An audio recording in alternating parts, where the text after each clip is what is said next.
Di kala senja menyelimuti tanah air dan sorokan terbit pun tinggal gema, hadir kabar dari benua seberang tentang satu lagi anak Garuda yang menapak takdirnya di rumput Eropa. Rafael Struijk, sang penyerang muda penuh asa, telah memulai lembaran baru di negeri yang melahirkan sepak bola itu sendiri, Inggris. Penyerang timnas Indonesia Rafael Struijk harus menentukan nasib demi menyelamatkan karir sepak bolanya usai mulai tersisihkan dari skuad Brisbane Roar. Seperti yang diketahui, nama Rafael Struijk kerap menghilang dari daftar susunan pemain Brisbane Roar di Liga Australia atau A-League 2024-2025. Di usianya yang menginjak 22 tahun, dirinya baru mengemas 239 menit dalam 10 penampilan di Liga Australia sejak musim 2024-2025. Bila dikalkulasikan, ini artinya Rafael Struijk rata-rata hanya tampil selama 23,9 menit saat tampil bersama Brisbane Roar. Struijk datang ke Brisbane Roar dengan harapan dan ekspektasi menggunung untuk bisa memperbaiki menit bermainnya saat masih berada di Adi Den Haag. Semua nampak akan berjalan mulus dan baik-baik saja buat Struijk di awal musim.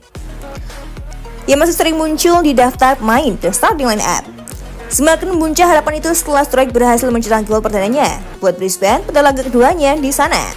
Namun demikian, roda hidup berputar terlalu cepat buat Struijk yang mulai kehilangan tempat menjelang tahun 2024 terakhir. Setelah pulang dari tugas membela timnas Indonesia di Piala AFF 2024, Struijk sangat jarang dimainkan. Total sejak pulang dari timnas Indonesia, Struijk hanya bermain 4 kali dari 18 pertandingan Brisbane Roar. Kini kompetisi Liga Australia 2024-2025 sudah rampung. Brisbane Roar yang selama dimiliki oleh Buckley Group ini finish di peringkat 12 dari 13 tim. Memang Brisbane Roar tidak terdegradasi, tapi hasil yang didapatkan oleh mereka di musim ini menunjukkan buruknya permainan mereka secara kolektif. Rafael Struijk mendapatkan rapor merah. Ia hanya bermain 10 kali di A-League dengan durasi bermain cuma 239 menit dan torehan 1 gol.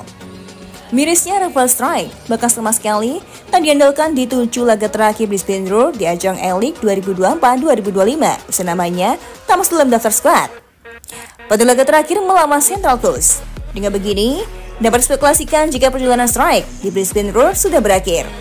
Belum adanya jaminan untuk rutin bermain di skuad utama membuat Struijk bimbang.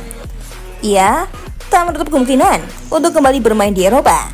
Saya belum benar-benar memikirkannya. Saya fokus di sini dan sekarang saya terbuka untuk kembali ke Eropa, tentu saja. Tetapi saya juga terbuka untuk tinggal di sini. Kita lihat aja nanti, ungkap Struijk. Sementara itu, Rafael Struijk sendiri masih mempunyai kontrak di Brisbane Roar hingga Juni 2025. Itu artinya mantan striker Den Haag itu bisa saja hengkang pada bursa transfer musim panas. Namun Tuhan tak tidur dan takdir selalu punya caranya. Oxford United hadir sebagai perahu penyelamat, mengajak Struijk menyeberangi samudera harapan menuju panggung Championship Inggris yang lebih megah dan menantang. Di tanah Inggris bukanlah tempat asing sepenuhnya. Oxford United adalah klub yang kini menjadi sorotan pecinta Garuda. Karena tak hanya 1 tapi 3 pemain timnas Indonesia menghuni sana. Ollie Romani, striker berdarah Indonesia Belanda, dan Marcelino Ferdinand, permata dari Surabaya, lebih dulu menjejakkan kaki mereka di Stadion Kasam. Dengan kehadiran Struijk, Oxford United seolah membentuk koloni Garuda di tengah rimba sepak bola Inggris. Apalagi Oxford dimiliki oleh Buckley Group dan disokong oleh Erick Thohir, sang ketua umum PSSI.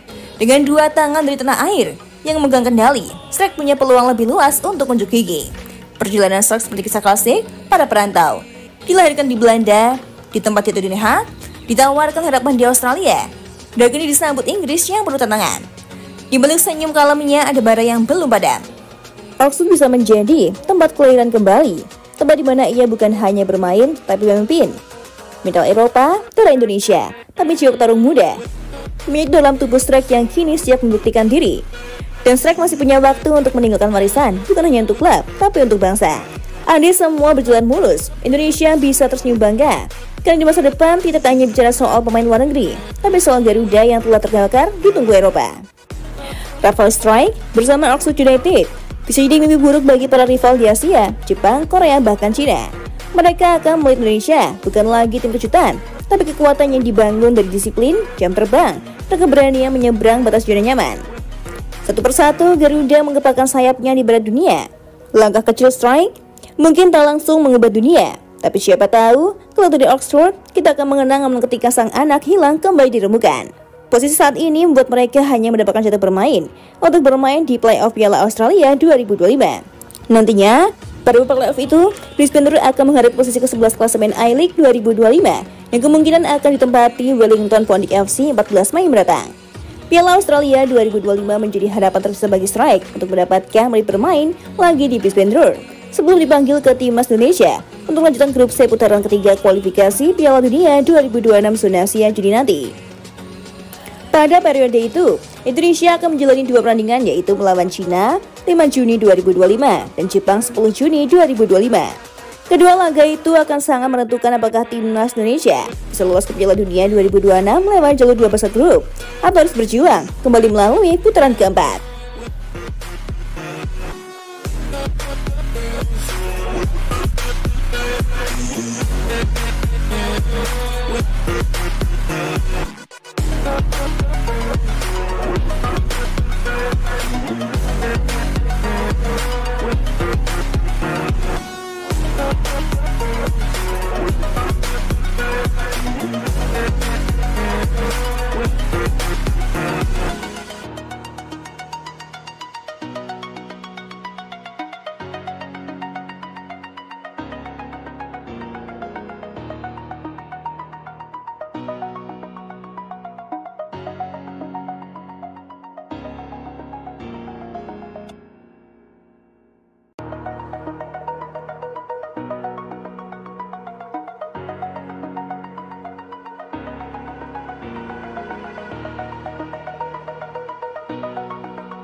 Untuk saat ini, Cantika rasa sudah cukup ya menemanimu, tapi jangan khawatir. Cantika akan selalu menemani hari-hari kosongmu.